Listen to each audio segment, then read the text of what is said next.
ہم بھی کبھی کوئی چیز نہ ملے نا، کوئی دعا نہ قبول ہو، تو وہ ایک وہ چیز آ جاتی ہے کہ یار کیوں نہیں، اور کیوں میری یہ دعا قبول نہیں ہو رہی، مے بی اللہ تعالیٰ مجھ سے ناراض ہے یا میرے سے کوئی کمی ہو رہی ہے. حالانکہ آپ دیکھیں کہ حضرت عائشہ کو اولاد نہیں تھی، حضرت حفصہ کو اولاد نہیں تھی، تو اس سے کیا ثابت ہوتا ہے کہ اولاد بھی آپ کا پرپز نہیں ہے. It can be a good goal, you can ask اللہ سبحانہ وتعالیٰ کہ اللہ مجھے اولاد دے، لیکن it is not a purpose of life. اگر آپ کی اولاد نہیں ہے تو اس کا یہ مطلب نہیں آپ نان فنکشنل ہیں لائف میں. اسی طرح کچھ ہمارے اسلاف گزرے، ان کی شادی نہیں ہوئی. امام بخاری ان کے بارے میں مشہور ہے، اسی طرح امام مسلم کے بارے میں غالباً کئی ایسے لوگ، امام تیمیہ ان کے بارے میں بہت فیمس ہے، ان کی شادی نہیں ہوئی. تو اس سے کیا ثابت ہوتا ہے کہ شادی بھی پرپز آف لائف نہیں ہے. It is definitely a means to make life better اور بیوٹیفل انشاءاللہ. بٹ اگر کسی کی نہیں ہوئی تو اس کا کیا مطلب ہے کہ وہ نان فنکشنل ہے اور وہ بیکار ہے اور وہ زندگی پرپزفلی نہیں گزار سکتا؟ نہیں، ایسا نہیں ہے. تو دین اگین یہاں سے کیا ثابت ہوتا ہے کہ دنیا بنانا بھی پرپز نہیں ہے. It can be one of the goals to make your life quality life. Yes, ٹھیک ہے، جائز ہے.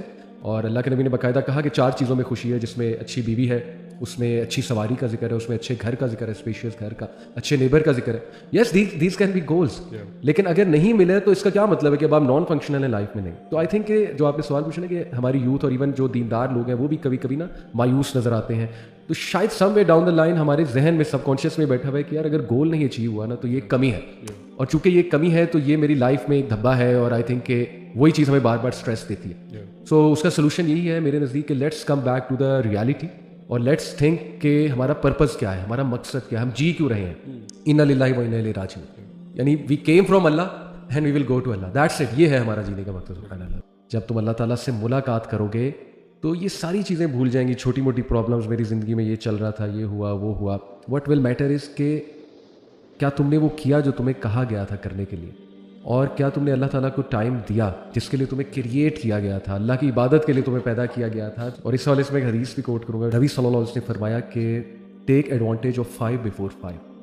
5 بلیسنگس کا فائدہ اٹھا لو اس سے پہلے کہ 5 چیزیں آ جائیں. اور وہ کیا کہیں؟ سبحان اللہ. سب سے پہلے your youth before your old age. نوجوانی کا فائدہ اٹھا لو اس سے پہلے بڑھاپا آ جائے. اس کے بعد یور ہیلتھ بفور سکنس. صحت کا فائدہ اٹھا لو اس سے پہلے بیماری آ جائے. Your wealth before poverty.